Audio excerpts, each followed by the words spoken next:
live here from the Noodle. Appreciate you starting your Tuesday, wet, sloppy Tuesday here on this Tuesday morning here in South Louisiana. Make sure you stay safe out there on the roads. Appreciate you being here to start the day with us. Make sure to hit that like button, share button, comment button. We appreciate the interaction all day. We'll get to your comments. Tiger Trivia Tuesday here on the Jordy Culotta Show. Carpool Queen out for the first hour. She'll be in for the second hour. Stewie is here. Lloyd is here on this Tuesday. Lizzie freshly showered. Yes, that's right. It's just the news. It's hot feel like a homeowner. Yeah. It's a nice little spot. It is. We'll duck off. All right, coming up today, John Stefanski, Representative John Stefanski. Legislative session has started over here in Louisiana. We'll ask him some of the tidbits going into the session. We'll also get his thoughts on Will Wade, New Orleans Pelicans, and some of the sports issues that's happening right now in and around free agency popping right now for the Saints. Saints seem to be in on a lot of big names, including Deshaun Watson. We'll talk more about that today, as that was a story yesterday that we got to but didn't touch on because of all the news with LSU basketball and Wade and being at the start of the week. So we'll get to the Deshaun Watson. Jarvis Landry's name is now starting to surface as a possibility for the New Orleans Saints in free agency after he was released yesterday by the Cleveland Browns. So a lot to get to coming up here on the Jordy Culotta Show. Make sure you are subscribed to the YouTube page here. If you are not, make sure and clip that subscription button and set that notification for the bell, as we will be live with you here today. LSU baseball set to play. I don't know if they're going to get that on. We're going to be a little wet. It's supposed to clear up later on today, though. It is. So. I don't know if that'll be in time. I don't know. Do you think that there's no way they woke him up, whoever has to tarp the field, they didn't wake him up this morning like, boys, DEFCON 1. 100%. They had to? Well, I think they probably did it last night before they took off. I mean, they saw the weather report, huh? I don't know. I don't know how much coming down. Because putting the tarp on sucks. I don't know how many chances they take. Like, oh, boys. Well, I mean, if that's your job, if that's your gig to tarp the field, and you got to make an emergency 1 a.m. phone call on today, and you got access to the weather. I'm at Fred's. I mean, like, you're in trouble. Yeah. You know what I mean? We got an issue. This is actually about to be fun. Bengals are in the offensive line sweepstakes over in free agency. They bag a couple of offensive linemen yesterday, including Patriots' Ted Karras, Karras, K-A-R-R-A-S. 3-year deal, $18 million. That worth via the NFL Network. And they also signed Alex Kappa, a 4-year, $40 million deal, who played guard for the Tampa Bay Buccaneers. So we're starting to see some of the offensive linemen really get the attention of Cincinnati. And then Tyrann Armstead put out a Photoshop or a screenshot of his DMs. And he saw, did you see all the Cincinnati love he was getting in there? Lord, all lots the of well wishes. And then the Saints obviously in there as well. So we'll see. A lot of news about to start tumbling down in the NFL as far as where people will land, where people are going. So it's going to be interesting. One thing that we missed on Pi Day, 3/14, is that that is the anniversary of Drew Brees signing with the New Orleans Saints. Definitely a tidbit we left off the project. 100%. Yeah, that could have been great for the project. Oh, that would have been a great tidbit. That's easy. God, that's on Dad. That's on you. That's on Dad. Yeah. That's on Dad. Shows how much you liked old Drew. Yes. It is personal. You won't ever be on my son's project. All right, so did you see that the Kansas City Chiefs signed Justin Reed yesterday, the Gonzales native, the Dutchtown native? I think that we all knew this, but it hammered home that Tyrann Mathieu's on the open market. Like, he's not going back to Kansas City if they're signing somebody at his position for that much money too. Yes, that's their starter.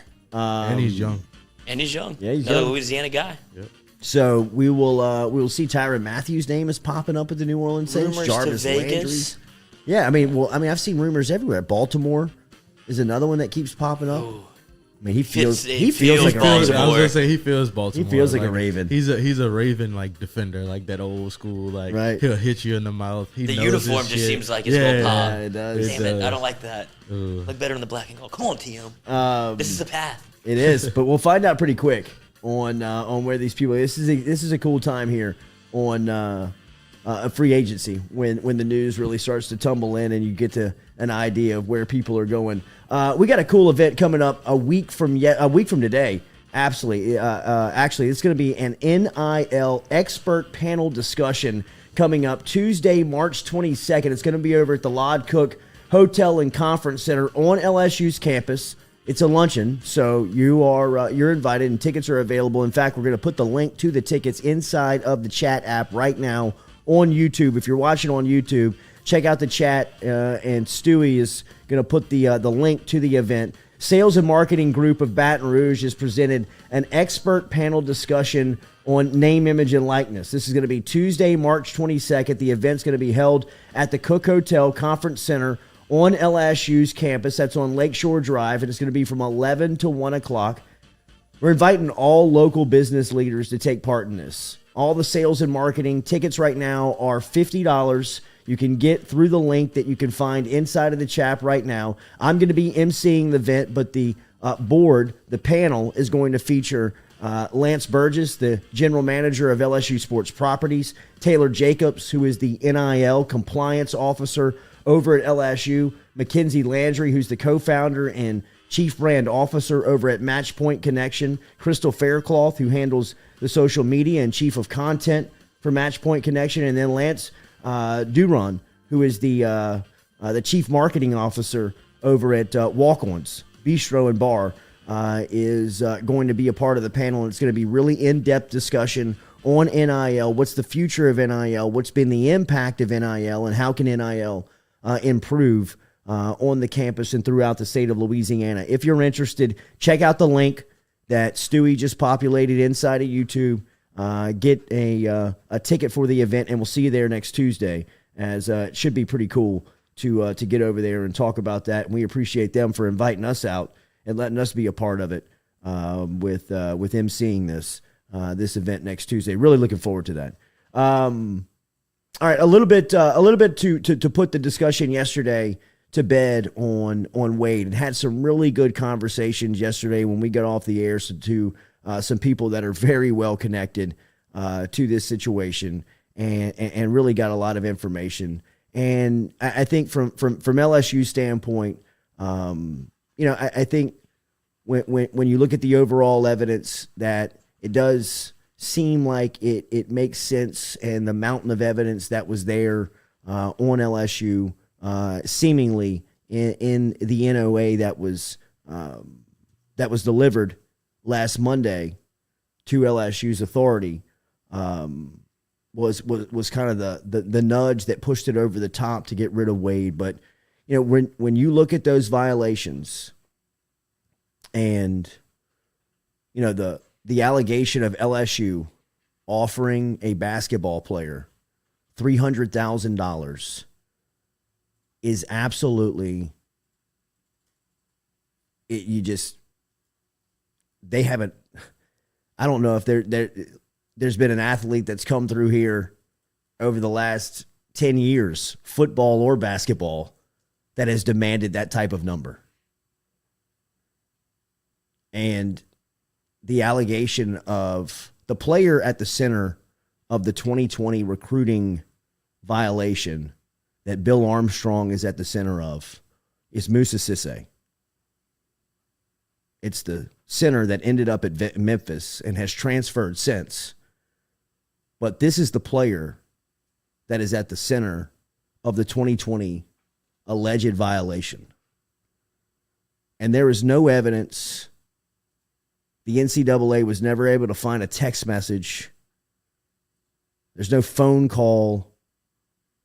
There's nothing showing that Bill Armstrong made any communication and offered what is being alleged in that violation. And the only thing that the NCAA has on that is really just someone's word stating that happened. And it really is, it's a it's a sad situation to see that in today's landscape of college sports, in which, look, man, I mean, people's lives are truly affected at the end of the day. Bill Armstrong has 5 kids. And just to be able to levy a violation or an alleged violation like that with no proof, nothing on record, no camera, no video, nothing putting anybody in any circumstance or any situation at any time, just somebody saying, hey, they did this, they offered this, and I'm just telling you that that happened. Okay, good. Level 1 violation. Don't have to prove it. It's a very sad state of where college sports is, and shows you really the crusade that people were on to get LSU basketball. The 4th level 1 violation, there's 5 of them, right? Against LSU Hoop and Will Wade. The 4th violation, level 1 violation, with the impermissible contact to the recruit, that's Trendon Watford, who's balling right now in the NBA. I mean, he's going nuts. But that's Trendon Watford at his state championship game in Alabama his senior year. Bill Armstrong coached and has a relationship with the family dating back to when Trendon was 2 or 3 years old. That's how LSU got Trendon Watford, because of that relationship. Nobody cheated to get Watford. Nobody paid anybody. Everybody's on record that's been interviewed. The entire family's been interviewed. You saw the Trendon Watford tweet as soon as the news came down on Wade, stating on their relationship and how he feels about Will. But that was a violation that LSU self-reported to the NCAA. So what happened is that Armstrong and Wade go to the state championship game and watch Watford play, which is perfectly legal. They go to a restaurant after the game that they're at first. They're there first. The Watfords walk in after the game, after the celebration. Armstrong and Wade have their own table. The Watfords go sit in the back room to go celebrate. They're not talking. They're not. Christian Watford, who's the brother, and the mom come and sit at the table to talk to Bill Armstrong, who they've known their entire life. An Alabama fan takes a picture of them sitting there in the restaurant in Birmingham, sends it to the NCAA, to the SEC. SEC self-reports it, reports it to LSU. They go back to LSU. They sit down. They show them the picture. They say, yeah, this is what happened. We were sitting at the restaurant. We did this. We can self-report it. They took Will Wade and Bill Armstrong off of the recruiting trail for a month in the height of recruiting season, going back to that recruiting year. LSU self-reported it, self-penalized himself, and the NCAA knew about that. And if I'm not mistaken, gave them like a kind of a nod of approval for taking Wade off of the recruiting trail along with Armstrong for the month. So they had recognized that violation. It had been penalized. They were good with the consequence, but now they were able to come back in this allegation, notice of allegation, and deem it a level 1 violation. The first level 1 violation on the notice of allegations is dealing with Javonte Smart and the wiretaps. I've been mistaken the whole time. I had no idea. I've been saying the entire time that they couldn't prove what the strong-ass offer was about. That's wrong. They did prove it. They interviewed everybody that was involved. Shannon Foreman, who was the coach at the time that they were trying to offer to get onto the staff, is what they were talking about. They interviewed Foreman. It was well described. It all played out. Javonte Smart missed 1 game. He was back in action. 4 years later, it's a level 1 violation. It was already reported. They were already penalized for it. And then the most egregious violation of them all that looks the dumbest and is the sloppiest. But come to find out, the way that Wade was caught on this was that he saved the text messages on his phone that he handed over to the NCAA. That phone had the text messages between he and an ex-fiancé of a player at VCU. That player had nothing to do or was ever with LSU. LSU knew about that because Wade told them what was going on, because it was a case that he was trying for extortion. He was going after her for extortion. He was saving the text messages because of the pending investigation, the investigation at the time when he handed over the phone. That was all reported. People knew about it. And again, it went back to VCU. There was nothing here at LSU. So you stack up all of those situations, there's an explanation, and some have been ruled on all up to this point. It's exactly what the NCAA wanted to happen last week. They wanted the story to be so big and it just become too much where LSU just taps out. And when you look at all those violations and you look at what could be coming down the pipe, I get it. I understand. But there's still no proof on anything.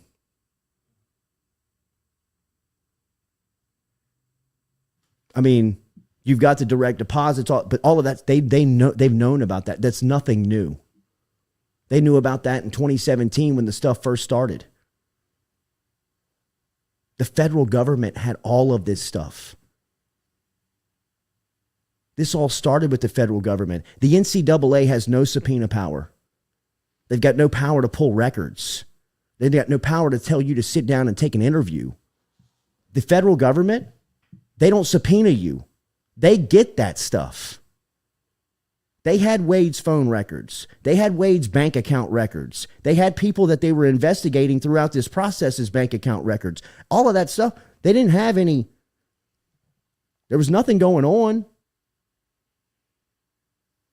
I mean, people have been arrested in this situation. I mean, you remember the story with Book Richardson in Arizona with Naz Reid? If we've all watched the scheme, Book Richardson told Sean Miller that Will Wade offered Naz Reid $300,000 to come to LSU. When the federal government and the NCAA sat down with Book Richardson, he said he totally made it up. He's never even met Will Wade. The federal government said, why? He said, well, because I just couldn't look like an asshole in front of my coach. I thought we were getting Naz Reid. LSU swooped in at the last minute and got him. And I just had to make something up to make my, kind of cover my ass, CYA. It's over. Wade's gone. He's not coming back. LSU's facing harsh penalty.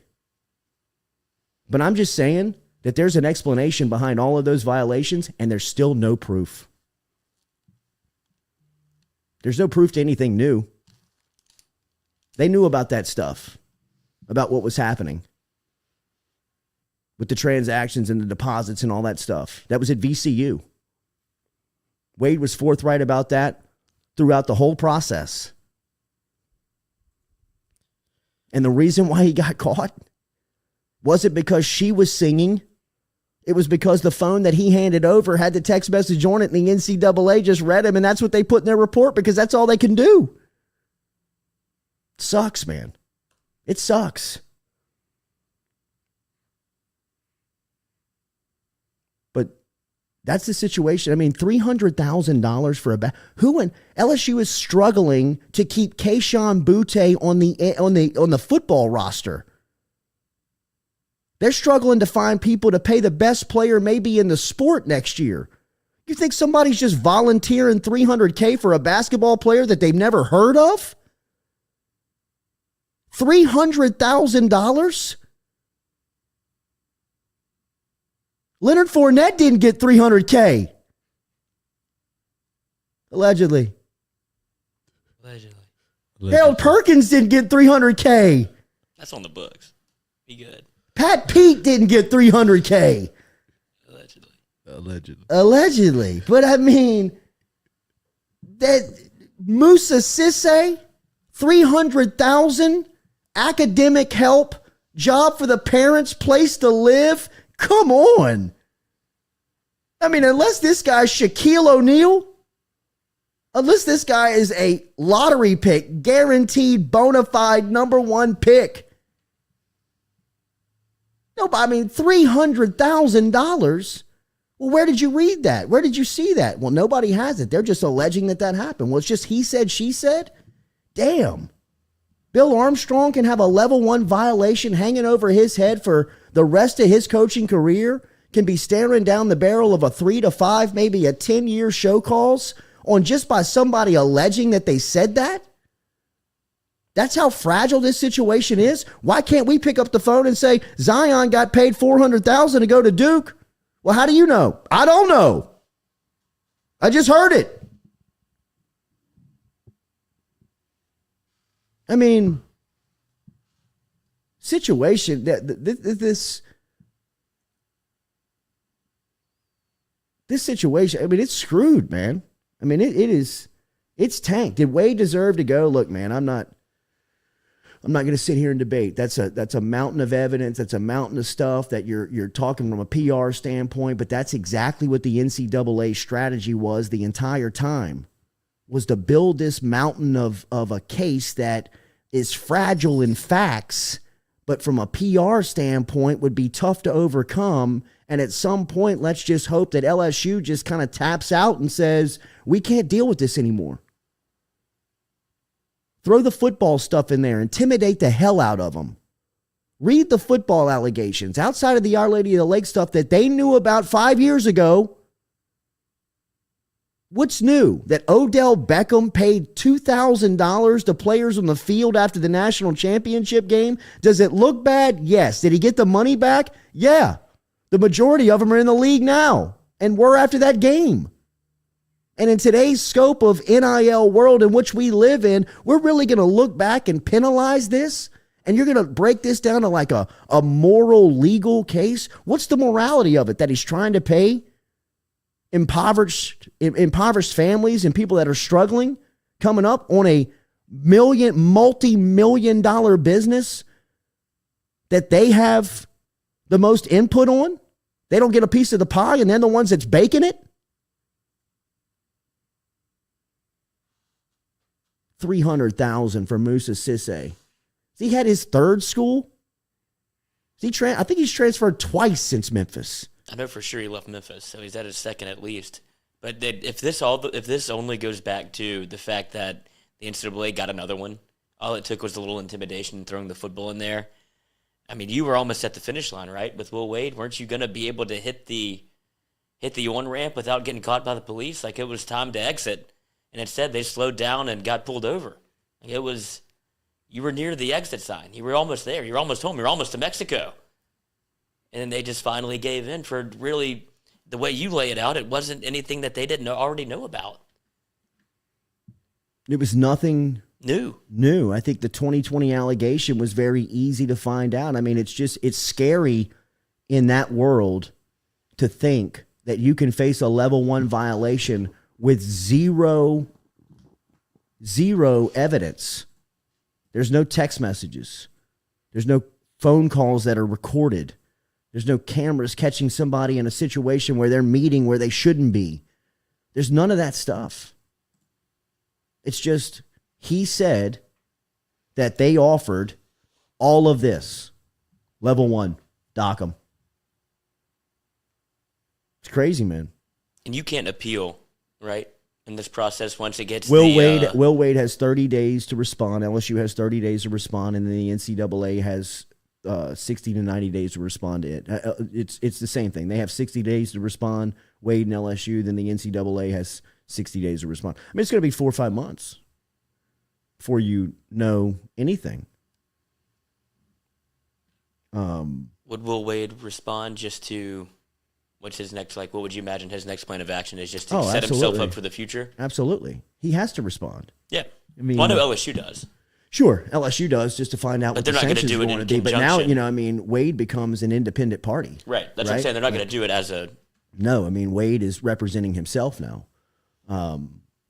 But yes, he looks forward to the day. He's still, that soundbite that we heard last week makes a lot more sense after speaking with the people that I spoke to yesterday and hearing the side of the story of really what it is, right? And, all of that stuff has been described. Does that stuff look grimy and slimy and look like it's... College basketball? Yeah, it does. But all of it is explainable, really at the end of it, which is wild. Nick Richard, so who's going to be the next coach? It's a great question. I don't know if Scott Woodward knows what he's selling yet. I don't know if he knows what he is asking people to buy into. What are the sanctions going to be? I think one thing you know for sure is that he's going to offer security, both financially and in the terms of the contract as far as the years are concerned. Think Brian Kelly. I think that's the type of contract he's going to have to extend to anybody who comes in next. I've heard a lot of scenarios. One scenario to me that makes a lot of sense is Ronald Dupree, who is on the Milwaukee Bucks staff right now, is a very bright and up-and-coming coach who has LSU ties, who loves the school, played for the university, went on to have a really good pro career, played both internationally and in the NBA for a while, and now is a part of the Milwaukee Bucks organization and has been for the last couple of seasons, and really is a hot name as far as back office, front office work within the league of an up-and-coming guy who is really just in and around basketball. Darnell Lazare, very similar to the role that he has with the Pelicans. He was with Memphis initially and is now with New Orleans, both with a very good reputation as far as up-and-coming in the league. Could you find somebody to kind of weather the next 2 or 3 years of LSU basketball, somebody with experience to come in here and either get through suspension, probation, limited scholarships, whatever the penalties are going to be, and have somebody on your bench that you're grooming for the future, somebody like a Ronald Dupree? Bring these uniforms back. That's Brady ball, man. Oof. I'd say that's probably 2002. Look, he's got some J's on, too.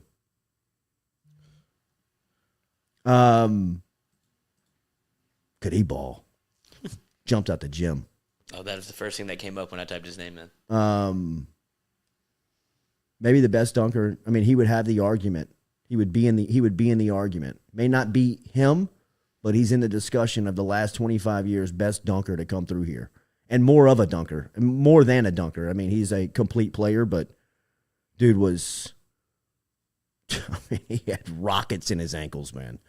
Yeah, the Jays look good with the uniform. Whew. The Jays look good. But somebody that could come in, John Brady would be my guy. But look, and if you're listening to the pro, how much can I tell you about Brady? That would be an easy bridge to gap the where LSU is now. You don't have to worry about where his head is. He loves the university. He loves LSU basketball. He wants them to be successful. Does he want to recruit anymore? Probably not. That's why you bring a guy like Dupree in who you can really groom to get that part of the job. And once he's ready to take it over, maybe he's the next. He's the next one, because I don't know how attractive the job is to a big name. Is that something that Scott Woodward would be comfortable in doing? Probably not when you look at just the history of his hiring. But this is a very unique position that he's in with LSU basketball that I think is, uncomparable to anything else that he's done, any other hire that he's made. This is going to be a program that, you're not going to be able to sell the possibilities of it off the top. You're going to have to go through a lot of BS to get to an even playing ground with your competition. So how do you get there? I don't know. Look, there's obviously names out there that we can all kind of go back and forth on and who could be next. And there's people that make sense. but how attractive is the job? How much do people look at this job now and say, even with the financial benefits, do you really want to go put that on your resume? Do you really want to go have to battle in the SEC, which is slowly becoming, or maybe even fastly becoming, one of the most powerful basketball leagues in college basketball? So, would you compare John Brady to almost like a Steve Ensminger? Just hold the ship, hold it steady. Whenever he was brought in as interim OC, and then it snowballed into more of OC. I wouldn't expect him to go that far, but for him to be the head coach and just be the guy that, look, I know this isn't the, have a shit sandwich, but eat it with a smile. Because that's what LSU basketball is right now. Like, you're the only, you love it so much that you would do this for us. No, absolutely. No, I think that may be the only type of personality that you can approach at this point of it, right? Maybe in a couple of years you get out of the madness, get out of the mess, and you can get through it. But, I mean, just think about it. I mean, you got a guy like John Brady coaching this team right now. If this is, if this situation would have been a year ago, you probably get Jabari Smith. I mean, maybe. He coached his dad. I mean, I'm not saying that Jabari Smith comes along every season or that there's, Stromile Swift Jr. on the way. But, I mean, there are basketball contacts within the game that you can still reach out and touch. And hopefully, you get a player or two. I mean, even Oklahoma State 2 years ago when Mike Boynton was on staff, I mean, they had the number one pick. Cade Cunningham was on Oklahoma State's team. I mean, you get a player like that. Just to keep you relevant. Right. Just to kind of keep you in the tournament or whatever they sacrifice. I don't know what the postseason is going to look like for the next couple of years. I don't know what the penalties are going to feel like, but that may be the easiest route of getting somebody in that, you can get back on your feet faster. You can get your feet back underneath you quicker. Let's go through some of these comments. Brandon Dixon. So if he got fired for he said, she said, then why not come out public and speak about it? Well, I think that there's some legal problems to that right now, but I think he's waiting on the opportunity to do that. Wes Shin, Wade will coach again, but will have a show cause for the next couple of years. Kelvin Sampson did for years, went to the NBA and came back. Hayden Pears, hopefully Sweet Jordy and Lloyd can get this out of their system today, or they can bring Will Wade on to clear the air. Hopefully when he can speak, he'll be here. Brian Burgess, Jordy should be a bench coach. Tack Minor, says Devin Stab. Jason says no to John Brady. Chili Jordy, LSU should have suspended Wade without pay and let this thing finished out. Ben Rahilio, now with NIL, the NCAA will try and flex its muscles one more time and make an example out of LSU. James Barr, Jabari Smith ain't walking through that door. I hear you. Remember, daily, we're brought to you by Cajun Ready Mix Concrete. Cajun Ready Mix is online at CajunRMC.com. CajunRMC.com, 9 locations around the greater Baton Rouge area with plants. That means that if you order concrete from Cajun Ready Mix, it'll be there on time to the exact specifications, whether it's a residential, commercial, industrial, municipal contract or job. They can help you out this morning over at Cajun Ready Mix. They strive to be the premier provider of quality concrete in the area. And like we said, with 9 plants around the greater Baton Rouge area, if you order it here in South Louisiana, it will be to you on time and to the exact specification. Get online, Cajun Ready Mix, CajunRMC.com, where you can find high-quality products, red carpet service, clear safety standards with grade A equipment. Our friends over at Cajun Ready Mix, CajunRMC.com, CajunRMC.com. All right, the New Orleans Saints are in the free agent market, and it looks like they have some big names potentially that they could land. Poll question is up from our friends over at Southern Eye Center. Shout out to Dr. Annie Shaw over there at Southern Eye Center. You stop in and see her on Jefferson Highway and mention the Jordy Culotta Show. You get 25% off her great sunglasses selection. If you could sign one, who's it going to be? Tyrann Mathieu or Jarvis Landry? Both of them seem to be on the radar of the New Orleans Saints general manager and front office as they try to make some moves here going into the free agent offseason, whether it's going to be Deshaun Watson, who Seems like he is down to either the Carolina Panthers and the New Orleans Saints, who both met with him on Monday to pitch the potential landing spot in both the NFC South cities. Or could it be guys like Tyrann Mathieu, who now seems to definitely be on the market after the move that the Kansas City Chiefs made on Monday by signing Louisiana native and Dutchtown standout, former Dutchtown standout, and I believe he was with the Houston Texans, Justin Reed, last, is now in Kansas City signing a multi-year deal with KC. And then yesterday, Jarvis Landry was released by the Cleveland Browns. If you could sign one, Stewie, if you could sign one, Lloyd, who would it be?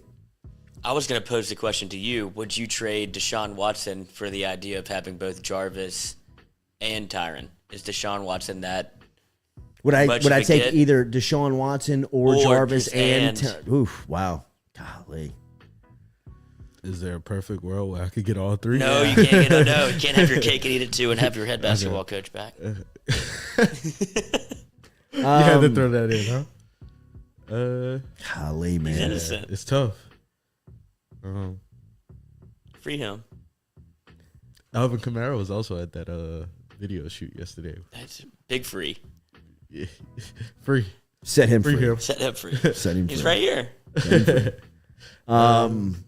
Golly, that's a hell of a question. That's a great poll question. Put that on the poll. Put it in Let's there. take a break. We're going to come right back. Give me a minute. I got to plug my computer. My computer's about to die. Oh, okay. I really scrambled the brain. No. Give me like 30 Get me outta seconds. here. Give me 30 seconds. We'll be right back here on the Jordy Culotta Show, driven and powered by Go Chevrolet. Put a trivia question up. How about that?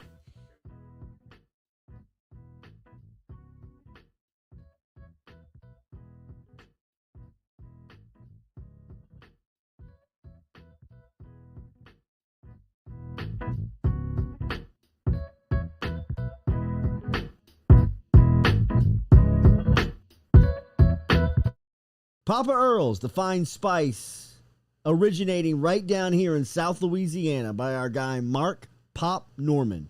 Developed it back in 2018 and won Amazon's Newcomer of the Year in 2019. They pride themselves in having 30% less salt and sodium than the leading brands at the same price point. You can find them locally. Look for Papa Earl's at Rouse's, Calandro's, Mathern's, High Neighbor, and more. Do you have questions about your finances? Are you looking for recommendations from a skilled financial advisor? Get in touch with our friend Daniel Newman over at Edward Jones. You can find him easily by logging online and shooting him an email at daniel.newman@edwardjones.com. That is daniel.newman@edwardjones.com. Whether it is help with your 401k or just fiscal advice heading into the new season, get in touch with Daniel today. Best way to do it? Email him, daniel.newman@edwardjones.com. He's our experienced financial advisor. Let him be yours, daniel.newman@edwardjones.com. Baton Rouge, be on the lookout for the first annual Maddie's Footprints Forever Quarter Marathon, 5K, and 1 mile fun run and walk coming to Baton Rouge on Sunday, March 27th. If you're looking for more information, it's easy to get involved and register today. Get online at runsignup.com/footprintsforever. runsignup.com/footprintsforever.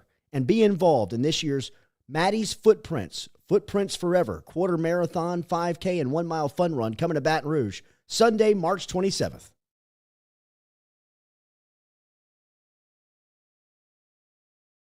Shout out to Tom Granning from everybody over here at FM Digital Media, as he is our fuel sponsor. Whether it's fuel cards or snacks, he's keeping us going every day at FM Digital Media. If you're out on Highway 61, make sure and stop in and see him over at Go Mart. It is located in Natchez, Mississippi. It is our favorite convenience store, and it's for our guy Tom Granning, who supports us every day over here at FM Digital Media.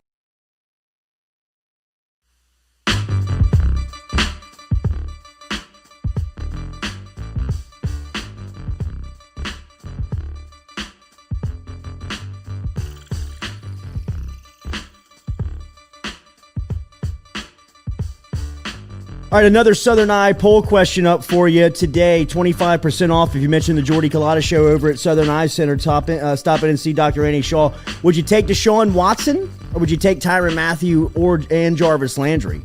Either both Landry and Mathieu, or Watson? The poll question is up right now. Vote Can't on have it. both. Vote on it. We will get you the poll answers coming up here in the second hour. We go to our guy, Representative John Stefanski, who is out of District 42, going into another legislative session. Been a hell of an offseason for him ahead of redistricting. We'll ask him some of the things going on inside of the session. We'll get some sports news here from our guy, too, as we get into our conversation. Good morning, man. How are you? Hey, I'm good, man. Yeah, good morning.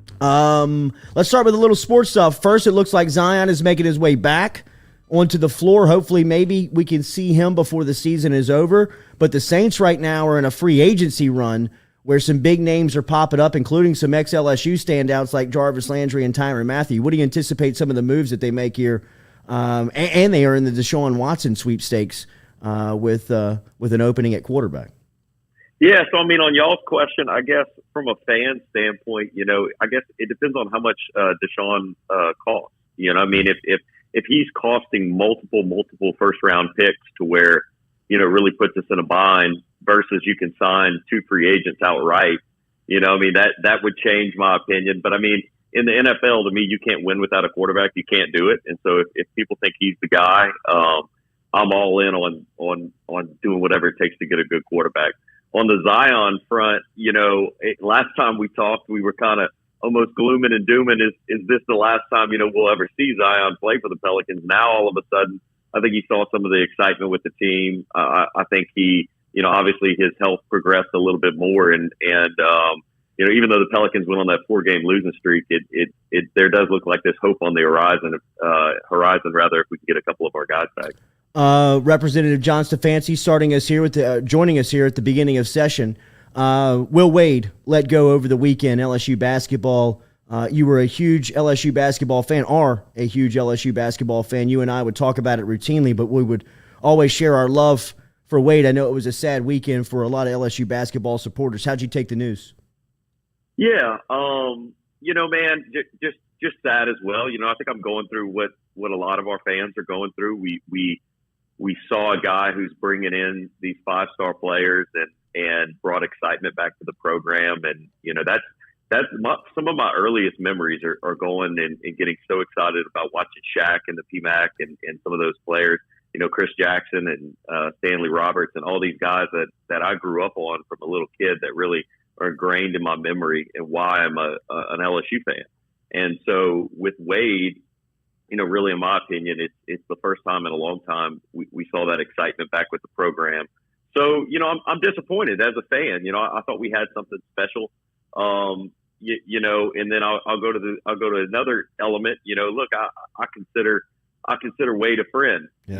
And so I developed a relationship with him over the past couple of years, and for a guy who's an LSU fan, and I love this state, and I love. I love our sports teams. I'm a sports fan, and you're also friends with a guy who's running a program. It's tough, man. It's tough, But I at the same time, look, man. I read the stuff. I read everything. It was sent to me. I talked to some LSU officials because obviously I have an interest, and from the legislative standpoint, we. I have a duty to make sure that the school and everything that comes with it are in a good situation. And so I made some inquiries myself, and look, it's not good. I mean, I don't know what else to say. It's just not good. And I mean, I like the guy. He's a friend, and I didn't want to see this happen. But at the same time, I'm not blind to what I'm reading and what I'm seeing and how that makes the program look. And what that means for the future of LSU sports. Because at the end of the day, the brand of LSU and our university and our sports programs are bigger than anybody. It's going to go. We hope it's going to go on long after all of these coaches leave. And so it's just, I don't know. I don't have all the perfect words. Sure. I'm still a Wade fan. That's my guy. He is. And I'm still going to hopefully be friends with him, long after this. And so, but again, I think we all have to just understand, hey, look, it looks bad from the outside looking in. I'm sure all the other programs who didn't want to see us succeed are cheering, and they're happy that this happened.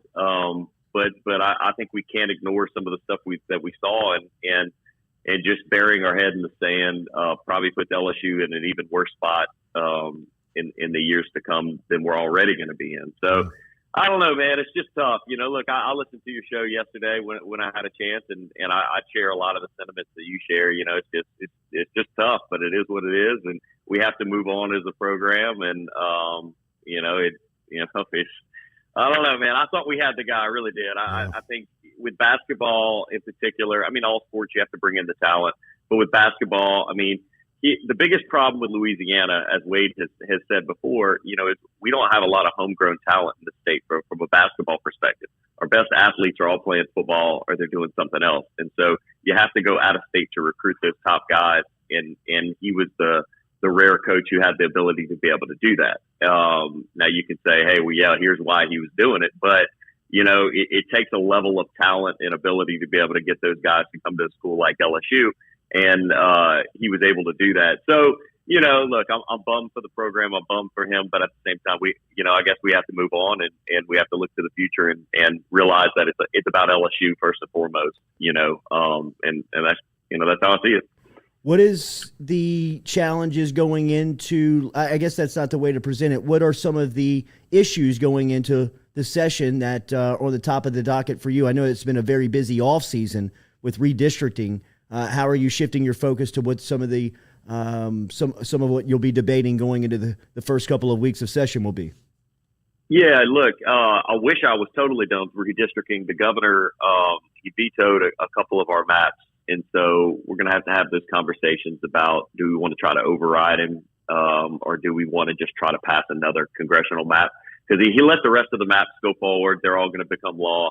But Congress in particular, he vetoed. And so I'm not out of the woods yet. I still got to deal with that. And that's going to be a large part of my conversation today that I'm having at the Capitol. But, man, the dominating theme, we have a ridiculous amount of money. All right. I mean, we really do. Like so with all the COVID dollars that are coming in, the Biden. Want to buy any advertising? Yeah. Biden, when he passed his infrastructure package, we have that money come in. We didn't even spend the money that they sent us last year for COVID relief. And then we have surpluses and excesses. When I came into the legislature, we had all of these deficits, and I was getting constantly pressured with raising taxes and some of these really difficult conversations. Now we have the exact opposite, and we really need to make sure that we're staying responsible with how we spend this money. We need to make sure that it's not reoccurring expenses and it's one-time things. I mean, we have tremendous infrastructure problems in the state. We have horrible roads. We need to take this money and make sure we're investing in our infrastructure. We need to make sure we're investing in some of our education but the education that is gonna produce results. Not just look flashy. And so, I mean, those are some of the big things. I'll tell you, with these hurricanes that we've had over the past couple of years, you're going to see a tremendous amount of bills aimed at the insurance industry. And the way some of these insurance companies have treated our citizens in this state and not paying them when they've had these damages with the hurricane to their house. And I mean, if you pay for insurance, all right, and then your house gets messed up to where you can't live in it, and the insurance company is waiting a year, 2 years before they're making payments on this stuff, and that can't happen. Okay, it can't. And I think as policymakers, if there's an ability for us to solve this problem, or at least hold the insurance company's feet to the fire for doing some of the things that have happened. And it's not everybody, but we have heard some horror stories, out of Lake Charles and some of our bayou regions about people who still can't get the insurance companies to make a payment, and they're going through like their 8th and 9th adjuster, and they keep saying, hey, we know we're going to send somebody else out again to look at your house before we make a payment. You're going to see a lot of legislation aimed at that and making sure that some of these things don't happen again. Because look, hurricanes are going to come again. This is the state we live in. We're going to be faced with hurricanes every year, it seems like.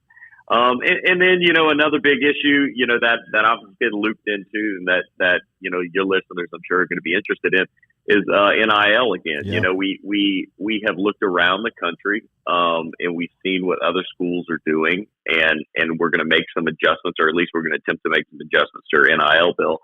I filed one.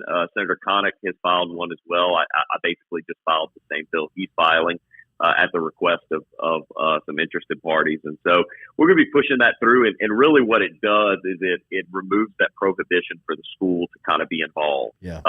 It gives the school the ability to say no if it's something that goes against the standards of the school, but it also allows the school to be able to help a little bit and steer this in a direction to where it can benefit the player and benefit the university at the same time. So those are really a lot of the big issues that we're seeing. And the NIL stuff, Representative, that's just really to kind of even the playing ground, right? I mean, we've seen schools take these types of actions. I believe Alabama changed the law 2 days after the national championship game when not only did Georgia beat them on the field, but then a day later they took a 5-star out of their state, and Saban changed the law that night. Is this some of the stuff that you're starting to kind of hear from whether it's coaches or lobbyists from LSU? Yeah, no, definitely. It's about, look, I've said it since the beginning. Now, there's some people who are going to say NIL is a fundamental right that the players should have always had, okay? And then there's other people, like in my opinion, the majority of the legislature, who say NIL is something we have to compete, okay? You just have to have it. And so, I mean, we're seeing that. I think we went very conservative with the bill last year. We were. I think we put a lot of protections in there to make sure that it was structured really to where there could be no disaster scenarios, for lack of a better term.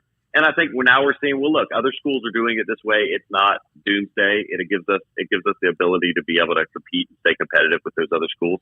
And so I think that's what you're going to see. And LSU, primarily has been the driving force behind it as our flagship university in this state and our largest. Obviously, as policymakers, we're going to look to LSU to kind of tell us what they need, and they've done that. And so I think we're going to make good strides in that this year, and hopefully get to a position to where everybody's kind of on the same playing field when you talk about from a state to a state perspective with NIL. Everybody understood the challenging job that you took on or were appointed to in redistricting our state. You mentioned that there is it's not finished just yet, but if you could take us through that process, what the off season was like, so-called off season with all the travel, and kind of where you are in the process now. Yeah, no, I mean, that dominated the last year of my life. Every 10 years, like we talked about before, I have to redraw all these districts. And so I traveled the state in an attempt to kind of learn and understand what people wanted to do. Went through a special session, about a month ago and passed all these bills. But the governor, of course, has the ability to be able to veto those things because even though it's this special session with these maps and it's a little unique, it's still a bill. And the governor, he did that. They reached out to me and said, look, we're going to have to veto the congressional maps, but we're going to let the other ones become law. And so while I'm glad I don't have to restart doing all the rest of those maps, we have to finish Congress. Qualifying for the congressional elections is in July. So that's coming really quick. So we have a pretty short time period in which we have to pass some maps over these next couple months. And so it's going to be a little stressful to override a governor's veto. It takes a super majority of votes in both the House and the Senate. And so we'll have to see if the votes are there to do that. If the votes are not there, then what we're going to do is I've already filed a bill. We're going to just go after trying to pass another map again during the regular session over these next 3 months. So it's a complicated process that involves a lot of numbers, as you can imagine, maps and legal challenges as well, because you have to follow not only state law but federal law and how you can draw these maps. So pretty complicated, and then you have to mix in all that with the politics and trying to get enough support in the form of votes to pass these things. So it'll be an interesting session. It'll be a long session, but I'm excited. I was enjoying being back home and doing some actual work, because despite popular opinion, the legislature is a part-time job. Even though it takes up probably 90% of my time these days. So I was back the last couple of weeks working in my law office, trying to get some stuff done. But I'm right back at the Capitol this week, and ready to tackle the challenges that face the state. We are storming the Capitol early this morning protesting for the bill to get Will Wade his job back. Will Wade's back. Let us know. Let us know where we need to show up.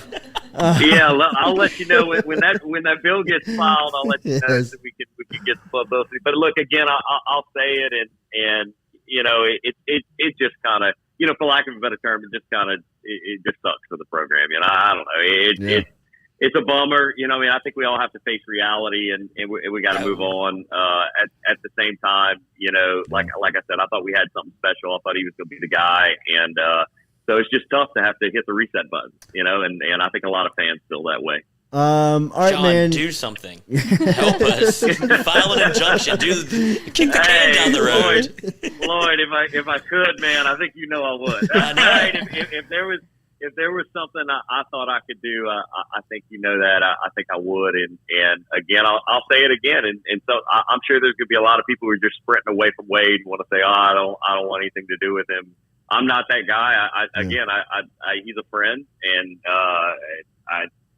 it just is a tough situation. But I think from my perspective, I have to focus on the university. I think you do. I think you can't get married to one person in this situation, because the university is going to continue to be there for hopefully hundreds of years in the future, and hopefully we hope continue to thrive, both from an academic perspective and a sports perspective, and that goes bigger than any coach. But again, it's just a sucky time to be an LSU basketball fan right now. That's my opinion. Don't you go all legalese on me. I saw you he spin that knows. like a politician. He knows. Unbelievable. I'm Thank out of you. my depth.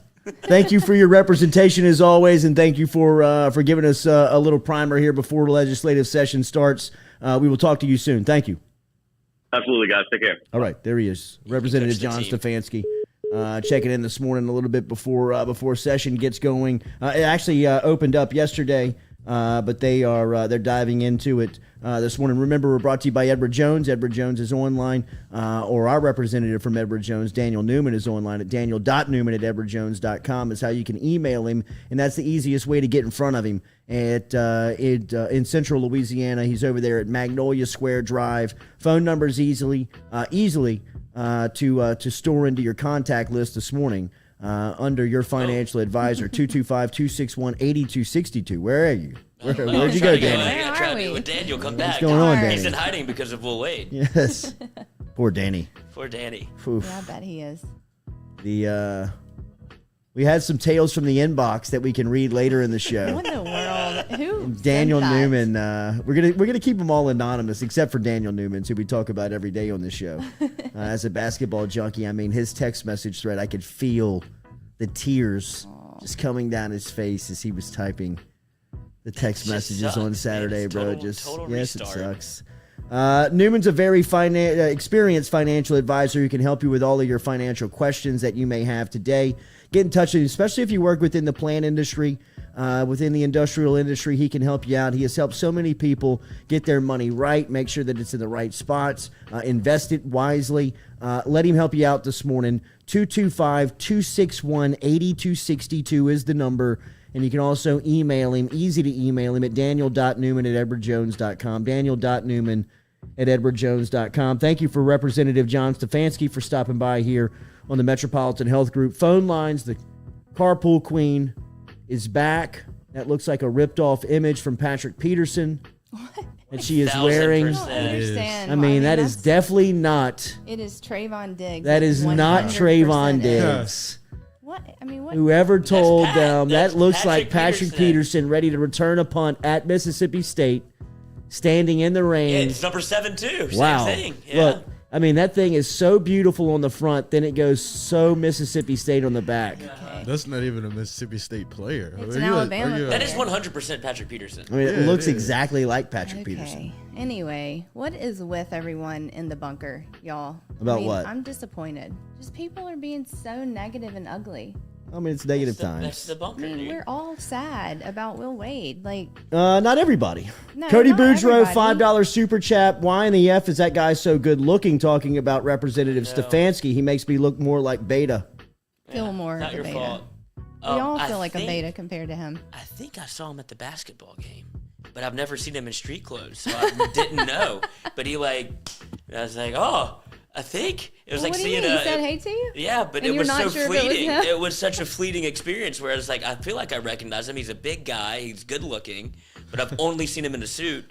It was like seeing Bruce Wayne. I didn't really know what Yeah, happened, that's but I true. said that exact thing. I was like, oh, hey, how you doing? Never seen you in street clothes, so I hope it You was said him. that to him? Absolutely. I just took a stab. It was the birthday. I don't know. I mean, that was floating He around. was feeling good. Yeah, That's awesome. it was. It was nice of him to say, hey, if it was him. And if it wasn't him, still nice of that guy to say, hey. It was. And So he's wait. probably like, what a weird comment to make. You if it wouldn't wasn't. recognize him. I would recognize John, Representative Stefanski, but only I've only seen him in the suit or like Yeah. a button down. He was in a Yeah. t-shirt, and so I wasn't It sure. would be I weird tried in to a do the t-shirt. math of like, would he even wear that out? Because Yeah, he's he so has buttoned to. up. So, Katie, you tell me that's not this picture. Oof. I mean, I it's was- definitely similar, but it's Little side by side if we can. Katie, only- stand up, can only please. one Said football not. player do this. That fills out the uniform like that? Yes. Yes, yeah. Diggs does Um, not fill out his uniform like Tracy Poole, okay, I have to say that is a good looking man. We know Tracy. he? Oh, thanks. I appreciate it. Ooh. She's like, Oh. This way. Not good for Diggs. Not good for Diggs. Not good for Diggs. that's the same picture. They just faked it out, put the Diggs on the back. It's a That's shame. embarrassing. Yeah, it's a shame. It's a shame. Well, you Jamar shouldn't be Chase embarrassed. Jr. You didn't know. I mean, you This didn't is why know. we're here to teach. You didn't know you were buying a Patrick Peterson shirt. I had no idea. I thought that's what it was when she walked in. I was like, I want one. And Wait, now, just because of your Cowboys love, you went to that shirt? I really like Trayvon Diggs, regarders of where he plays. But yeah, wow. I mean, Did you like him at Bama? definitely help. I mean, he's a good player. Why not? Katie, there's no There's no way. Have you seen the pictures of his head scraping the ground? Yeah, against Jamar Chase. He has a cute son. He does. He's a great football player. Y'all watch him. Gives him a lot of touchdowns. Okay. And he can't even Should get be playing get wide his own receiver. Picture. Yeah. brother's That's what he went to better. Alabama. Why as. can't I just wear a T-shirt? Oh, we love the T-shirt. Okay. But it's Pat Pete. Patrick Peterson, which is unfortunate. Um, Okay. Everybody's depressed about Wade. I What do you know. want me to say? I am depressed about Wade. Like me. That's why I have such a problem with everybody being so ugly about it. Like a few years ago, I would have been. I don't think kind of everybody's happy. being ugly. I think it's just short Rico, who is Short finally Rico. getting his day. I Stay think in the Rico's shade. sad too. I'm pretty No, he's sure. not. He I'm pretty said he sure was Rico right. said you are Will Wade's Panamsky again. Like he's That's fine. he's Good living, one, he's Rico. living with I hadn't heard that one. over the last 4 years. Come up with something original, He's won't living you, with that Shorty? one. You sure? He's 6'4". 6'4". Prove it, In his Rico. dreams, bro. Call Derek. An old Patrick Peterson picture. get This might Podanski be on. what I needed. Jeez, y'all. How was carpool this morning? Traffic It was good, y'all. That storm. was awesome.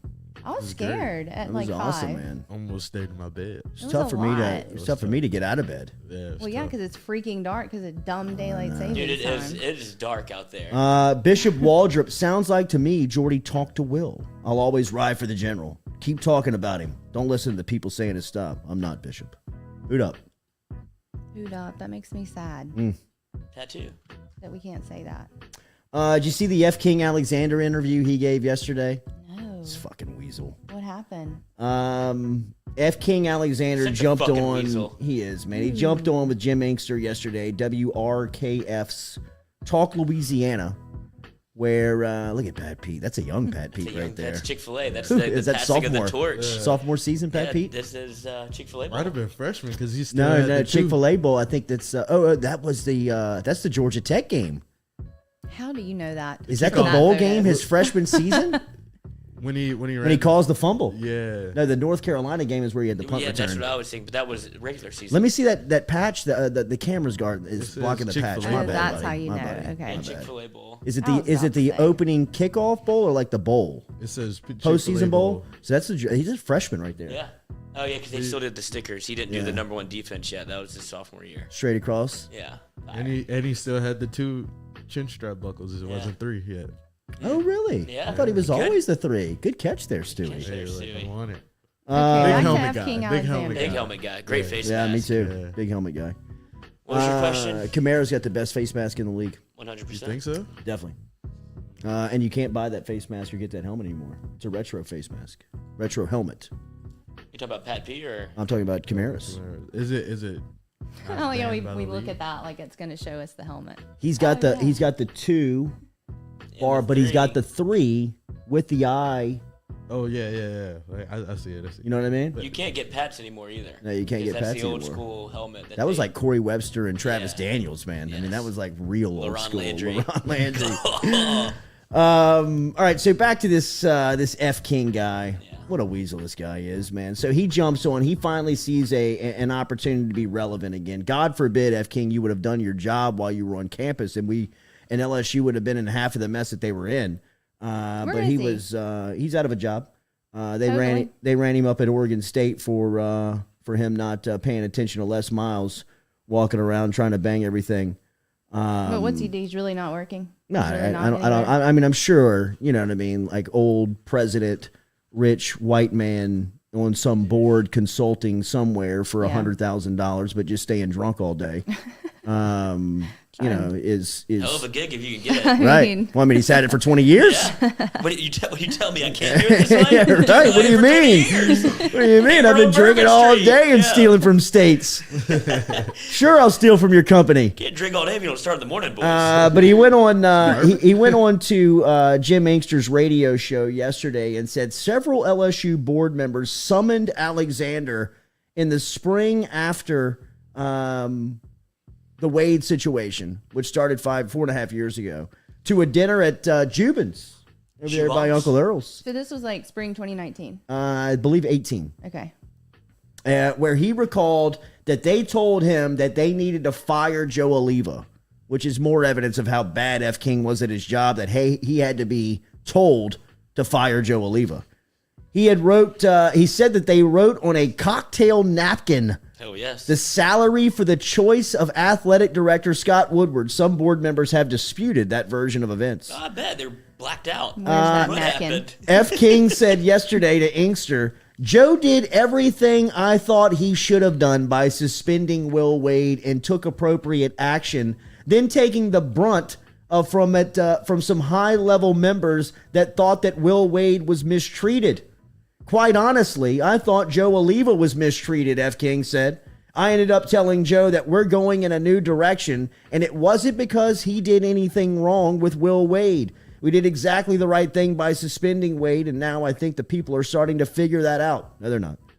There was an entire Free Will Wade movement underway, Alexander told Inkster. He asked, free from what? Paying his players? F. King was on with Inkster yesterday after he was removed from the president's seat at Oregon State after the fallout from the Les Miles situation months back, and was serving as LSU's president during the FBI and NCAA investigation into the LSU basketball program. But as we said, F. King Alexander was so habitually tapped out and checked out Hammered. during his days of leading the program, hammered, drunk. So is he saying he wanted to remove him, but he would have needed the full support of the board? And he Yeah, wasn't he's getting saying that he was being. He's saying I wanted to do this a while ago, but I was overpowered by the board. right. But in reality, F. King wanted to. He really had no direction while he was here, and was really steered by the governor and by the state the entire time. I mean, he was nothing but a pawn. He was nothing but just somebody that somebody could control for, hundreds of thousands of dollars. I mean, there was a reason why he was the highest paid president in the SEC.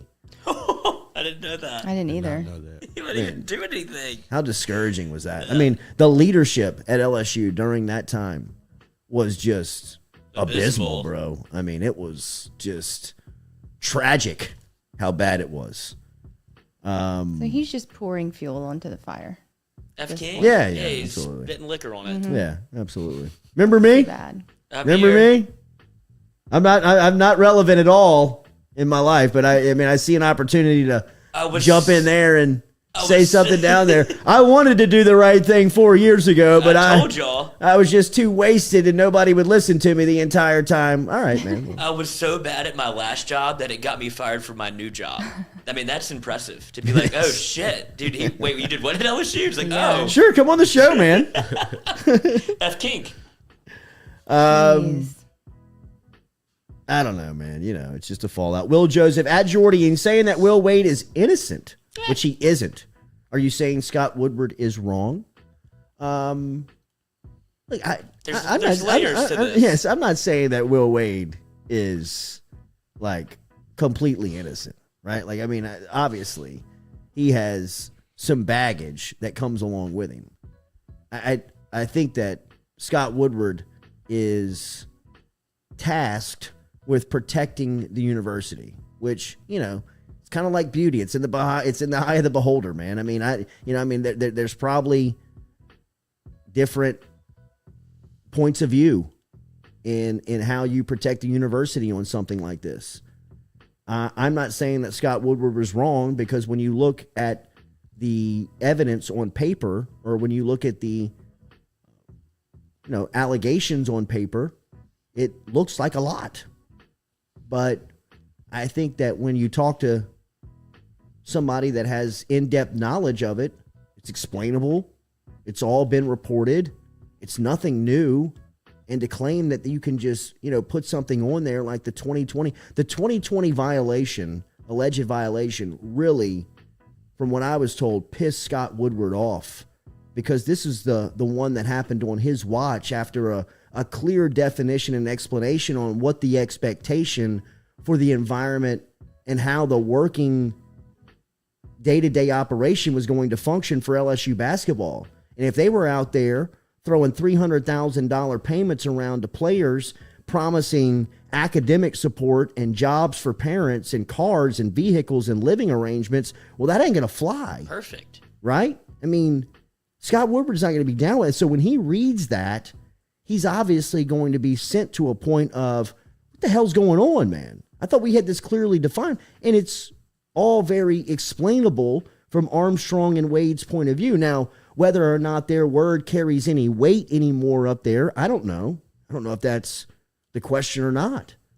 But, I mean, it's pretty clear and evident. There's no text messages. There's no phone conversations. It's just a clear, hey, I'm saying that Bill Armstrong and LSU basketball offered me $300,000, and they also said that they could help me with academics, jobs, and cars.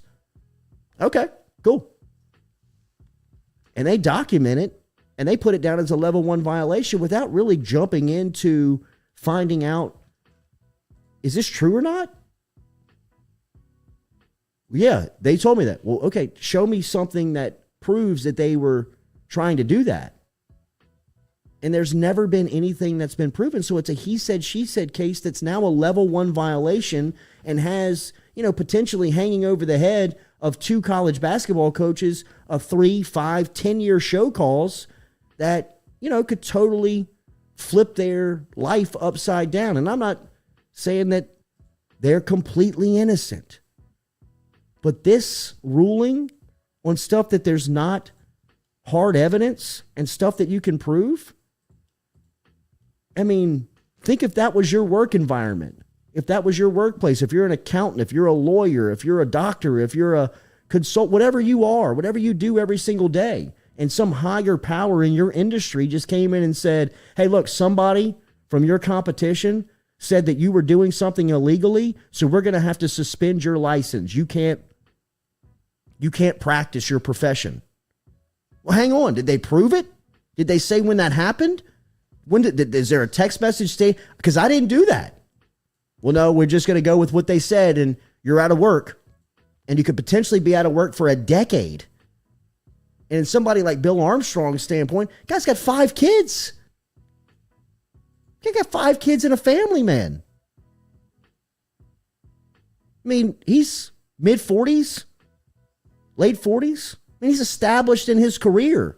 Guy can't pick up tomorrow and go, just kind of like start being some CEO of another company. It's crazy that they can just come down and do this type of stuff in a world now that exists where all this stuff is legal. Like, what's the real problem? Even with, let's say at the heart of it, that Wade was paying players. Like he was trying to get money to Javonte Smart.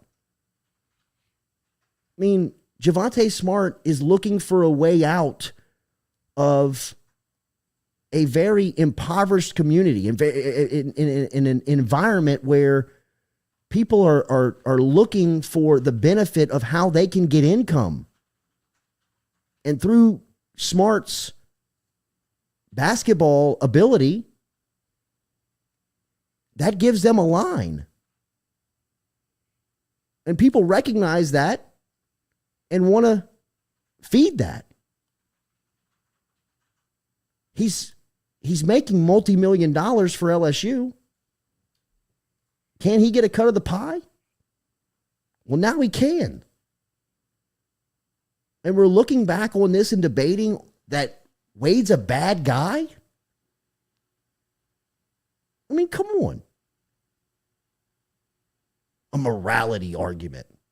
What's the morality argument? He was trying to pay somebody that needed money, that deserved money. To play a sport in which they're getting paid for to play now. Allegedly. Allegedly. Or not allegedly with name, image, and likeness. Yeah, it's not alleged anymore. Yeah. Do you want to spin this stupid fucking wheel?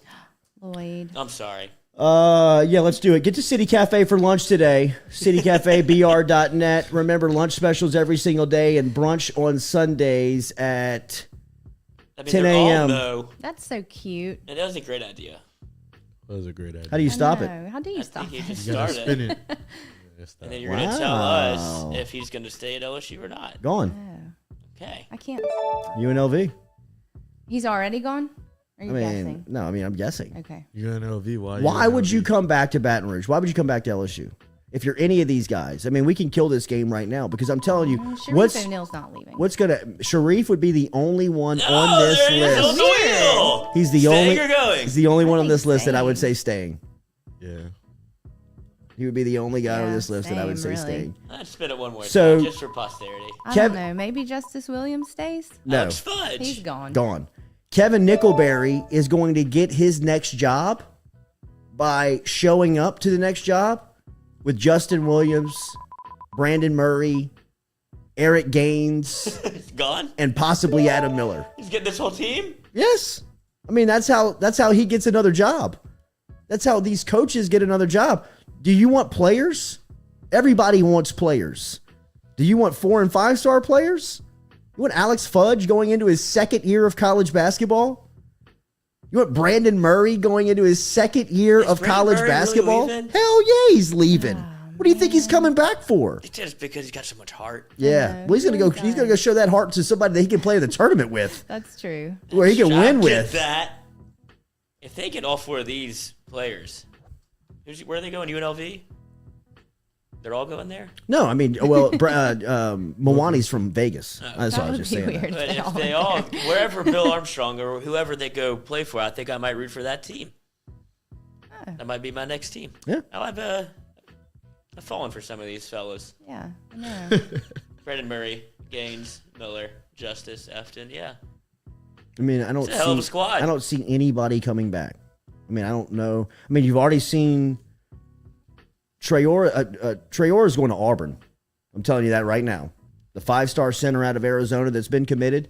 They are already in communication with getting him to Auburn. That's already happening. He's going to Auburn. Where's he from? Arizona. Okay. Julian Phillips, the 5-star power forward, has already told the higher ups he is out of his letter of intent. With the coaching turnover, he can now he signed his letter of intent. I mean, he was going to be on campus in June. He's not coming. That ain't happening. We saw the first officially fall yesterday. The Oak Hill Academy commitment, Devin Ree, decommit from LSU. So, I mean, Marvell Allen, who is hopefully going to be reclassified, he's not coming to LSU. No. How depressing is this? Oh, it's. I mean, think about like a week ago, our conversation, how different it was. I mean, it's just a totally different. It's a totally different program. It's a totally different. It's all conversation. daylight savings time. Yeah. They just been taking that hour away earlier. Phil G. Nickelberry is not getting They those wouldn't have had the guys. time. Phil G. Yes, he is. I mean, what do you mean? He's the one that got him here. That's why Brandon Murray's here, just because of Kevin Nickelberry. So why would he stay on staff? Because he wants to go to a winner, True. and somebody is going to stay. And I'd imagine that LSU's trying to totally clean house from this regime, right? Like they're not going to have any carryover.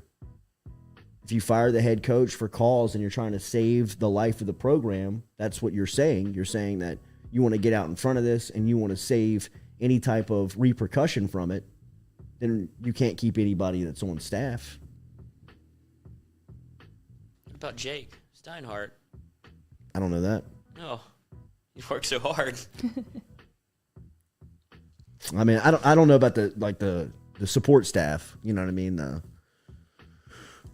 I'd imagine if you've really, those guys aren't paying anybody. You know what I mean? What if it was? Oh my gosh. Jake so could have I'd been a ima- legend. I'd imagine if they're talented at their job, that they'll probably have an opportunity to stay. But a lot of coaches come in and they want their own. Look at Brian Kelly. Brian Kelly he's brought in a totally almost a brand new video team. I saw what they hired last week, a creator of content, a director of content. Ron? They've got a lot of good. I know that they had a lot of good. I know they had a lot of good personnel in that department already established. I know that they've totally turned over the recruiting department. They've totally turned over the front office. Even like almost the clerical in the football department has been turned over, all because Kelly wants his own people. And whoever comes in here next from LSU's basketball standpoint is probably going to be the same way. Mulkey's the same way. She came in here. She wants her own people. Just it's how coaches operate. That makes sense. Big Dog, Jordy, how are you in such denial about the Will Wade stuff? He had you all twisted around, brainwashed, thinking you were the only thing in the NCAA that he had a wiretap on. No, I did, Big Dog. You didn't have me brainwashed, man. But I don't think that they don't have any evidence. The stuff about the bank accounts, LSU knew about that. That happened at VCU. That's nothing new. There's nothing new there. The joint account, you mean? The joint account. Mm-hmm. Wade saved the text messages because he was going after her for extortion, and he saved those text messages for the investigation. He explained that to the NCAA when he handed over the phone. LSU knew about that from years ago, and when it was ruled upon and came back as a level 1 violation, it was a joke. It was a pile-on. Like I said, the Watford story, Christian Watford, Trinidad Watford, Alabama state championship game, sitting down in Alabama having lunch after the game. Bill Armstrong and Will Wade sitting at one table. The Watfords come into the restaurant after they're there, have a private room in the back. While they're moving to the back, Trinidad Watford's mom and brother sit at the table, exchange a couple of laughs, tell Wade hello, tell Bill Armstrong, who's a family friend of the Watford. That's why he's here. Nobody cheated to get Trinidad Watford. Nobody paid him. Nobody tried. It was a relationship between Armstrong and Watford's family that was established a long time ago. They sit down at a restaurant because they see each other in passing. An Alabama fan sees it at the table, sends it into the SEC offices. SEC sends it to LSU. LSU self-reports that to the NCAA, takes Armstrong and Wade off of the recruiting trail for 1 month. Self-penalizes themselves. Turn it in. Here's the picture. Here's what happened. Here's what we're doing about it. NCAA sent back. Cool. We're good with it. Thank you for letting us know. Appreciate you for your penalty. 2 years later, they come back and say it's a level 1 violation.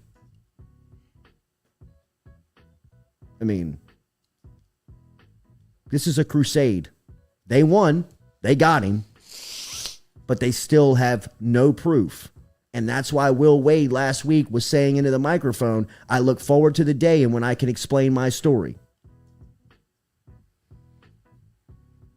Because while all this stuff is very salacious and it looks good on paper, There's nothing behind it. There's no evidence. It's about as much evidence as Bill Self asking his bag man via text message, are we all good? And James Gatto's sitting back to Self, yep, that was easy. Sweet. So the players paid? Let's do it again. No different. Ben Mangum, he got caught. Quit trying to defend him. Stop using everybody's doing it excuse. Y'all thought because of Woodward's relationship with Emmert that it would just go away. I mean, look, I hear you. I know why you would be aggravated because of, letting it go, and we'll let it go. I mean, it's over. And I'm not using the everybody's doing it defense, but if you want to be relevant in college basketball, you better do it. Because if you don't, you're Trent Johnson. And what's the purpose of the program? Is it to win and make money? Or is it to lose, follow rules, and be in debt? From the people that I know in power at LSU, they want to win. In college basketball, there's a specific way to win. And even with NIL stuff, you still got to play a little grimy game. And just what it is, man. When will he have an opportunity to speak? He's got 30 to 60 days to respond to the notice, and then the NCAA has 30 to 60 days to respond. So, I mean, all in all, this thing could be about 4 or 5 months, maybe even like 6 months. You don't think he'll speak to the public before that, or to LSU, to us? I don't know that for sure. I don't know from a legal standpoint if he would want to do that, right? Yeah. Remember, John Spiller's our official dentist here on the Jordy Culotta Show. You can find him out in Gonzales. You can find him in Baton Rouge in between Segan Lane and Bluebonnet over in Gonzales out in Ascension Parish. Find him online, johnsonspillers.com. Love my new teeth. Love them. When do you get the real ones? Like 2.5 weeks. Yeah. Online, johnsonspillers.com. Have you given up on johnsonspillers.com. pretending like eating, or have you become accustomed to eating in a kind of a different way? Yeah, I'm just going straight to the back. Do you think you'll eat like that forever? Yeah. I mean, I don't know. Forever's a long time. Forever's a long time. I guess the first time you're able to bite with your front teeth again, yeah, that would be transition. It's kind of the first time you ran on the post-surgery Achilles. Ooh. You know what I mean? Just kind of, I don't know if this is going to work. Let's try it. Hopefully my teeth doesn't pop off in this po' boy. But Johnson Spillers can take care of you online, johnsonspillers.com. All right, Tiger Trivia Tuesday. We do it every Tuesday here on the Jordy Culotta Show. We got a couple of trivia questions for you out there that you can be interactive with us here on the Jordy Culotta Show. If you see it and you know the answer, hop in and we will flash one. We got we'll let you know. 6, also, don't forget about the bracket challenge over here. The link is live. Stu, if you want to put the link inside of the YouTube chat app, we appreciate that. Make sure and click on that link. Get involved. We will have the winnings for you. Be our typical winnings, gear, and from some of our lovely sponsors, some help there, whether it's GoFlow IV, Fred's, some of our good people who have stepped up in the past and helped us out with some of our winnings. We'll make sure and have a good grab bag for you put together for our bracket challenge that is live right now, so you can get involved. Stewie will have that link for you inside of the chat, and we'll put it out on social media. Perfect bracket, $1 million. Perfect bracket, $1 million bucks, and a brand new car from our friends over at Go Chevrolet. What the hell are y'all thinking? What if someone did get a perfect bracket? We're just joking. We're not going to give you that. Yeah. Call Will Wade. Yeah, right. Wasn't me. What are you talking about? Delete this show real quick. All right, let's go. Tiger Tuesday trivia. Who we got? We got Stewie. You going to read the questions here? Yes, sir. All right, let's roll, baby. Who we got? Who is the only coach since 1934 to not lead LSU to a bowl game in his tenure? Got to be Curly Hallman, huh? Here are your choices: Mike Archer, Curly Hallman, Jerry Stovall, Gus Tinsley. Mike Archer definitely went to a bowl game. He went to the Gator Bowl in '88. He went to the Hall of Fame Bowl in '89. Curly Hallman, I do not remember a bowl game for Curly Hallman. Jerry Stovall, I believe, took his '82 team to the Orange Bowl. And Gus Tinsley was way too early for me. I have no idea. Maybe Gus didn't take him to a bowl. But I'm going Curly Hallman. Final answer. You all right? Okay. All right. For one. All right, One for all one. right, all right. Where are we going to next? Stewie. How many consecutive seasons did LSU play in a bowl game before the 2020 season when the streak ended? Saban's first year, that Patrick Peterson picture from the Georgia Tech game was not the first bowl game. The Georgia Tech Peach Bowl game with Josh Reed and Rohan was the first bowl game that started the streak. The last one was it the Natty? It was the Natty. 20 years? Is that 20 or is it? That's 20 years, right? 2000 would be, so 2019, so it would have been 1999. 1999. So is that 21? But didn't they play LSU Texas in the morning? Line of No, that was speed? 02. That was 02? Yeah, so I mean, the first bowl that got it started was the Peach Bowl with Josh Reed and Kevin Falk. Yes. I mean, no. Kevin Falk went to the Peach Bowl 2 years before that. Then they did not make a bowl game. So there's your year. Fired DiNardo, hired Saban. Saban's first year, they went to the Peach Bowl and they never missed one again until they took the bowl ban. They took the bowl away from themselves in 20. So 21 years. 21 years. That's it. 21. Thank you very much. Next question. What we got, Stewie? Much better than your mortgage test. Yes. Actually, I did good on the public test. Yeah.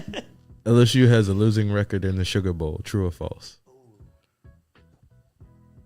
True. It's true. 6-7. 6-7. You have the losing. You have the wins and the losses. Nebraska. I had Nebraska was and I called the team that plagued them for a while. I think Nebraska beat them in that Orange Bowl that Stovall took them to in '82, and then he beat them in the '86 team was really good. And the '86 team, I believe, got beat by Nebraska in the Sugar Bowl. But I mean, back in the day, Was this the Mickey Joseph era? When was he the quarterback in this was Nebraska? no, it wasn't Mickey Joseph. Tommy Banks? No, Banks was LSU. No. That's what I'm saying. It was that. I have the Sugar Bowl record up. Okay. All the games. The first one was against TCU in 1936. They lost 3-2. Gross. Ooh, take Les the under. Miles, the coach there? Take the under. Toss dive all day. All day. 1937, Santa Clara 21-7 loss. Damn, Santa Clara. 1938, Santa Clara again 6-0 Damn. loss. Santa Clara's a modern day USC. we gotta get a revenge game. 1950 versus Oklahoma lost 35-0. Oof, bad trip. And then this was the Billy Cannon year, 1959, beat Clemson 7-0. Okay. First win was Cannons in the Sugar Bowl. Was the Sugar Bowl always in New Orleans? Yeah, Tulane Stadium, huh? Yeah. Yeah. And then the next game was 1960 against Ole Miss, 21-0 loss. Damn. Next one was a win, 1965, 13-10 against Syracuse. Okay. 1968 was a win against Wyoming, 20-13. Good year for Wyoming, sneaking the Sugar Bowl. And then Who's their coach? Hire that guy. 1985, they lost to Nebraska, 28-10. Okay. And then 1987, again to Nebraska, 30-15. They lost. They lost, yeah. So 2 losses in a row to Nebraska in the Sugar Bowl, and then they started to win. Illinois, Yeah. 2002. That was Rohan. Oklahoma, and then Notre Dame. Notre Dame. Yep. And then lost to Alabama. And they lost to Alabama. Yeah. Was that considered the Sugar Bowl? No, it No, it's wasn't. considered the It's a national championship. Yeah. But What was that? The 21-0 one? Yeah. Yeah. I mean, who keeps scoring? Don't rub it in. Yeah. I'm just asking. Yes. All right. Just Throw asking. salt in the wound. Next question. What a disgusting game. How many points was Joe Burrow responsible for during the historic 2019 season? All of them? Did he score much. every touchdown? Well, this accounts for field goals and defensive points. I would imagine that would not be left in. But we were trying to figure out this pre-show. Whenever I saw the question, I didn't know the answer. But we would have to take however many touchdowns he scored 60. times 6. 600. No. Math is not the strong point in this show. 36. So we're at 360. 360. And, Told y'all. And then you have to factor in, I guess, 2-point conversions. Rushing touchdowns, too. Because, how many- 60. Oh, wow. He had 60 passing Passing touchdowns. touchdowns. Son of a bit. I think he had 7? 65 7 rushing? or 8. 68. Did he get 69 touchdowns on the nose? Hopefully. Hopefully. You deserve to. Best of luck, Olivia. Relax. She knows. She does. I mean, I'm going 410, bro. You think it's that high? I mean, I want as many as you're giving me. But it would have to be an even number, right? So it wouldn't be 343. It wouldn't be 289. It's between 392 and 410. 410. I'll go 392. 392. Cody Boudreaux, Jordy better not help Little J with math. I do not. Do y'all want the answer? Yes, of course. It is 392. Damn. Let's go. Let's go. How many rushing touchdowns for him? 8? It didn't 6 give or me 8? a rushing touchdown total. It gave me passing. Call him. Oh, rushing. All right, we good. 7. Seven. Oh, 5. Yeah, 7 in 2018, 5 in 2019. How many do you have Damn. against A&M? Golly, I feel like he had like 4. 4? Yeah, I was gonna say like 3 or 4. because they didn't for run sure. them at all until they did. Go Smith. Dude said 60. Laugh my ass off. I hear you. Relax. Dude, the math game on a live it's bad. microphone is tough. It's bad. You just kind of It's bad. think. And you're like, oh, I should have said that. I know No, it's don't not take right that also. seriously. Yeah. Don't take that seriously. I know I'm wrong as soon as I said it.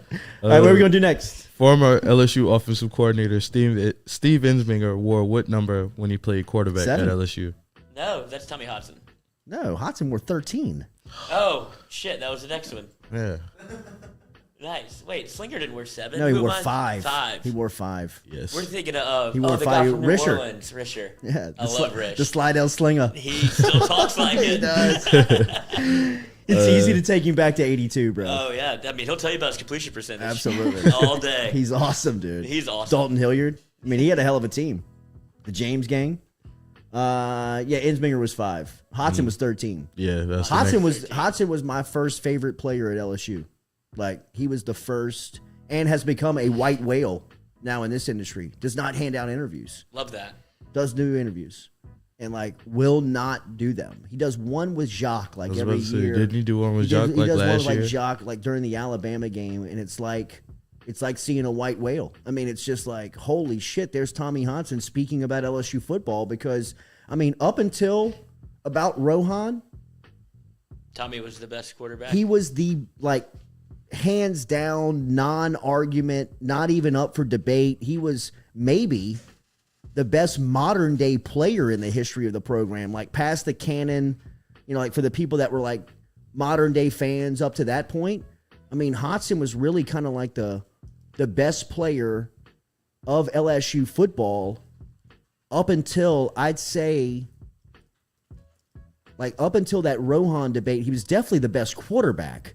And then Burrow, obviously, in 2019. But, I mean, still, Hodson has this lore about him in LSU football where he was a 4-year starter, man. He started in the SEC at LSU. And I'm telling you, when he got to LSU, LSU was legit. I mean, if you look at the 4 years that he was there, I believe he showed up in 85. He showed up in 85, and he was a huge basketball recruit. He was a big-time basketball recruit out of South Lafourche is where he was from. And Alabama had offered him in football, had come in and offered him in football, but a lot of schools were trying to get him in basketball. And it was LSU and Bill Arnsparger, I believe, that really kind of flipped Hodson to believe that he could be the quarterback at LSU. And when he got here, man, he was instant success. I mean, Stewie, check me on that. Was he a redshirt freshman when he started, or was he a true freshman? Came in 86 and started. True freshman, a 4-year starter. Video from 1988 practice by Jacques. Wow, he just threw that to Tony Moss. Look at Harvey Williams, number 22. I mean, this team right here was loaded, man. Not the 88 team, the 87 team. Is that Slip Watkins? Victor Jones? There's Tommy. Hodson, look how cool he was, bro. Got a cannon. Cannon. Incredible athlete. Look, I said strap, I said South Lafourche. He was from Central Lafourche. 30C. His teams were great. Look, there's Jerry Sullivan. Remember Jerry Sullivan, who Ogeron got blasted for hiring because he was old? That's a young Jerry Sullivan right there, coaching the wide receivers. He was still old. Yes. Dude, he had the best receiver in the game in Wendell Davis.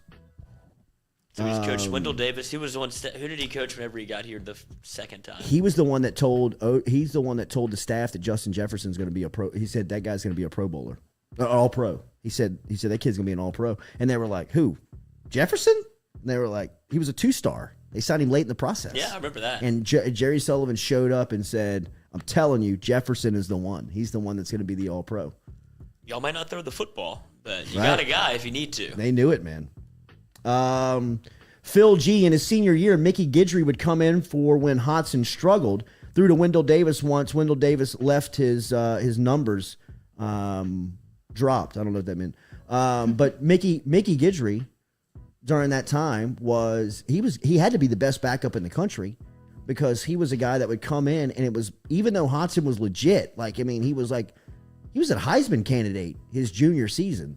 They would still give Guidry a series per half, and it was routine where Guidry would lead them to big plays and big scores and big drives and kind of get them going. But Hodson always kept his thumb on the starting spot. Michael Spruill, Tommy was a redshirt freshman. He had a shoulder issue his freshman season. I thought he was a redshirt freshman because I knew there was pictures of him wearing number 17 as a young quarterback in some of those Saturday morning Tiger Stadium scrimmages that I've seen, and he was great, man. He was great, but Guidry was also great. Mickey Guidry was my childhood coach. So when Guidry got out of LSU, that Hall of Fame game that we were talking about, that Mike Archer was the coach, they went to the Hall of Fame game and played Syracuse in Jacksonville, Florida. And it was like the famous bowl game where they would show the players, the pictures of the players, the starters. And LSU, all of them had sunglass, hell yeah, suntans. You know what I mean? They had been on the beach all week. You know what I mean? They were all tanned up. And they were better than the Syracuse team. A lot of bet Syracuse if you see that. Yes, absolutely. Load up on Syracuse. Money line bet them. You know what I mean? They're going to win. Football in 2 They're weeks. Win. Yeah. And they went over there, and Mickey Guidry separated his shoulder a bad separation in that game, and he was potentially going to be a pro. He would have gotten drafted. He didn't get drafted, and he went and played in the World League.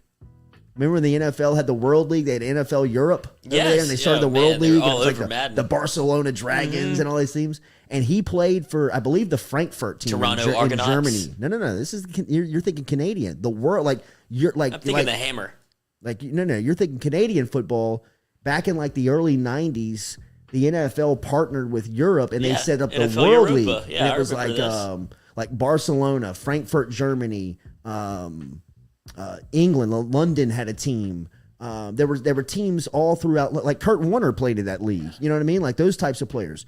Well, Mickey Guidry went over there and played, and then he came back, and he was his football life was kind of in flux. He didn't know what he was going to do. He knew he could play. He was still young enough to play, but the NFL thing wasn't working out. I remember we used to watch, because it was crazy, man. Guidry really kind of once he got the job coaching us, I would go with him and work out. He would be on the weekends. He ended up being the quarterback for the New Orleans Knight, which was an arena league team. And I was the ball boy for him. And it was always he was and this was a spring league, and then he would coach us in the fall. And he was working for Wally McMakin at the time, doing some fine. I think they still work together. But it was great. I mean, the stories of Guidry and Hodson were, damn, they had that many teams. I think they were repeating a couple of times. Okay, yeah. But the Thunder's the logo I remember the most. I don't know why. He was Frankfurt. Let's go. Yeah, you know what? He was on the Barcelona Dragons. No, he was the one with the purple with the flame. That was the one. Is that Frankfurt? Mm-hmm. Yeah, that was the team he was on. Because I remember that. I remember that logo, and that gear.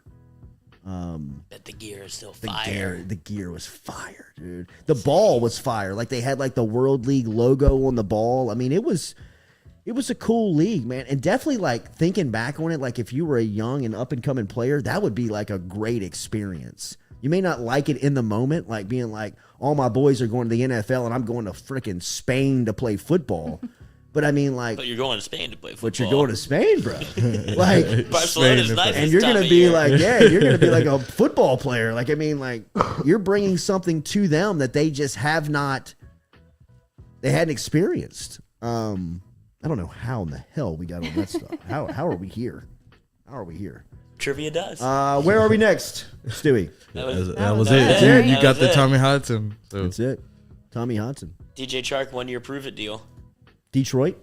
What's Yeah, the gotta go play with inbox Jared thing? Goff. Like who wrote this in? I need to know. What? Is it Daniel Newman? Wrote what? Tales from your Tales inbox. from the inbox. Was this one Daniel? No. Jordy's DMs. No. This is the funniest thing I've ever heard. No. Was this so- in your DMs? This is in my DMs. Okay. And we got to go anotance names here. Well, there's no name on it. I'm just curious. I know. We all know him.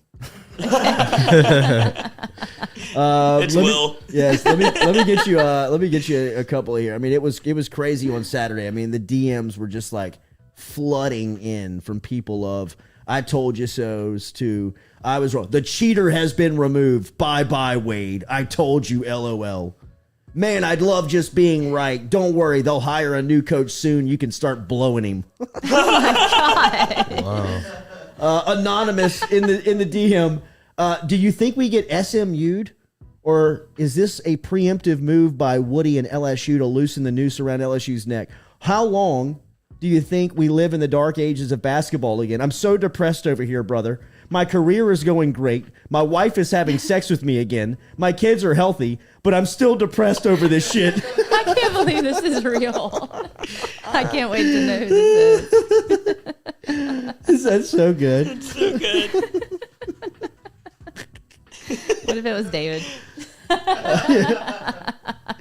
David Alligood tweets into the show. Just wearing a stupid Diggs t-shirt. Life was good. This guy's having a great life. Just having a great life. My kids are healthy. My wife is banging me again. Yeah, that's the kicker. My career's yeah. taking off. Yeah. I'm steady in my job. Ready to watch the Will tournament. Wade is out. That's all I can think about. It's covered in ice cream in his bed. No more honey. Not tonight. Oh, God, man. LSU football starts spring practice next week. We got the sign-up board here. We will be covering every single practice. We'll be there every day, man. And I will say that the schedule from Brian Kelly, very refreshing. You'll hear from Mike Denbrock. You will hear from Matt House. You will hear from Brian Polian. All of the coordinators on this team will be up for interview throughout the next couple of weeks. We will hear from Brian Kelly routinely. There will be players that will be allotted to the media. It looks like nearly every single practice. So we will have the insight for you as LSU gets onto the field, and looking forward to seeing those guys and how they work. What's the chemistry, how they work together out there, coaching the guys up with this look at the first competition on the field. The spring game going to be the cap off here on April 23rd as LSU will finish up their spring there. But back on the practice field, the media will be allotted about 15 to 30 minutes a day. So we'll have some B-roll, we'll have some footage, we'll have some camera, we'll have some images for you that are coming out of practice from LSU. And that'll start next Thursday. They get on the field next Tuesday.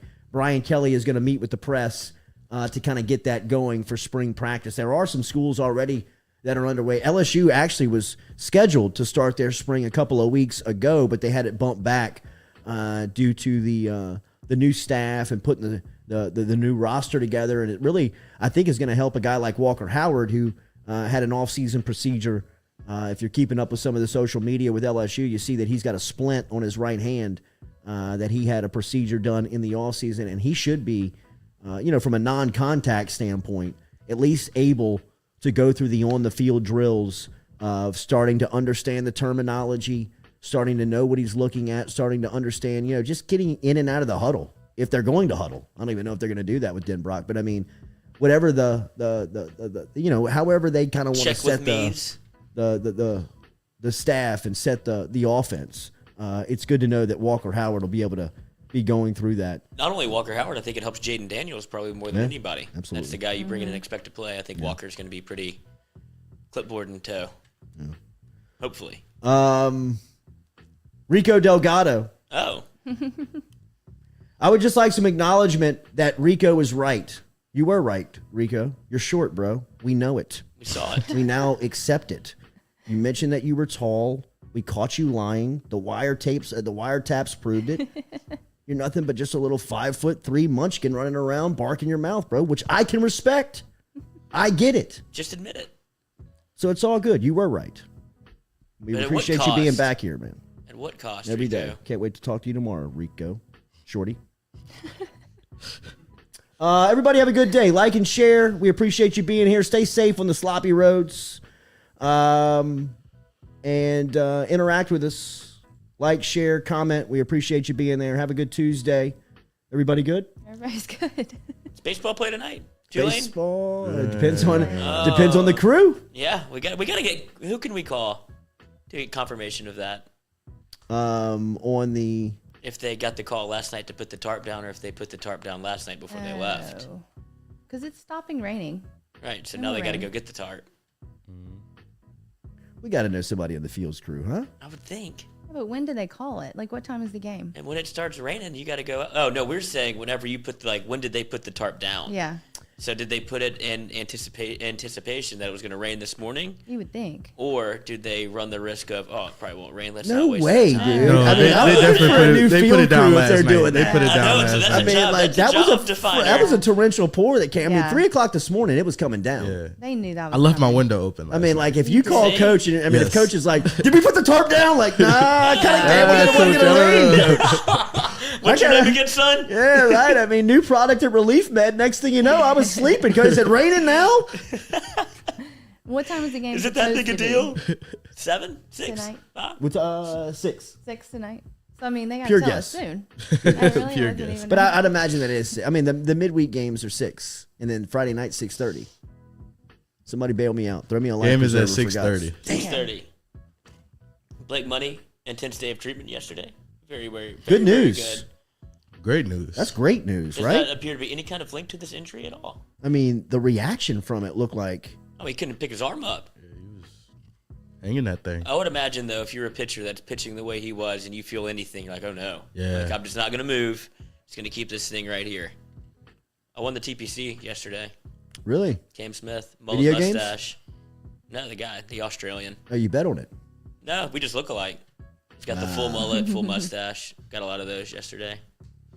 I did Pull it him up? first. Let's see. I did it first. I might have to change my look. It's all over the place. Brian Burgess, rain is pretty much over. It's starting to clear up South Baton Rouge, just in South Baton Rouge. Saw it's supposed to be 72 degrees on Saturday for St. Patrick's Day. Ah, no. Heads up. We can't get that lucky, can Heads we? up.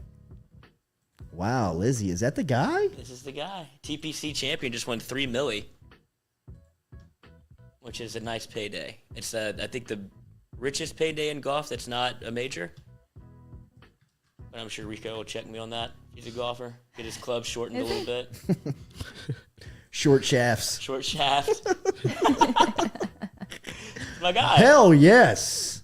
Winner. Hell yes. I don't like that, Lloyd. Why? It's what I look like. No, it's not. Okay. I'll take your word for it. Side profile. But he won. Good luck. Have a good day. Hit the like and share button. We'll be back with you tomorrow at 7 a.m. Oh, yeah. This guy's a legend. Work out, Rico. Get in the weight room. Hang yourself in an inversion table. You might get a little taller.